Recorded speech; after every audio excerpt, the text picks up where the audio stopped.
Character development through visual cues, framing and spatial editing.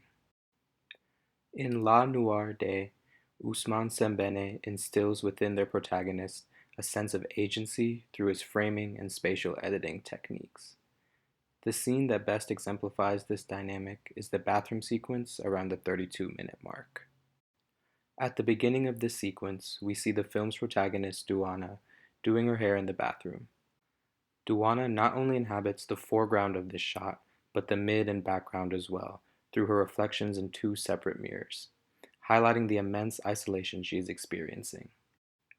The scene then pans to Douana walking to and silently blocking the door as her employer aggressively demands she exit the bathroom and get to work.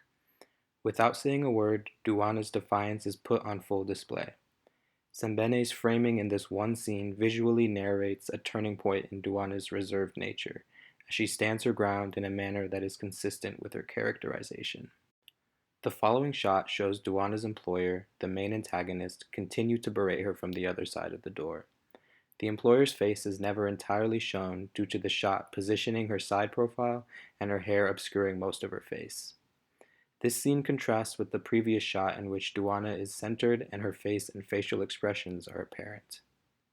Douana is clearly the focal point of the sequence, despite having no dialogue. The subsequent shot only lasts a few seconds, but is one of the most significant in the entire film.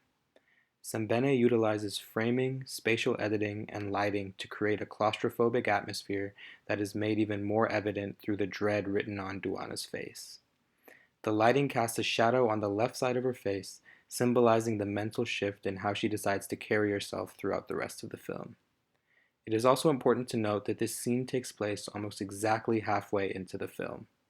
The way she acts around her employers before versus after this scene is like night and day, similar to how Sembene framed the lighting on her face in this shot. Letting go of the fantasy that she had before coming to France, Douana chooses her own destiny instead of a life tied to subservience.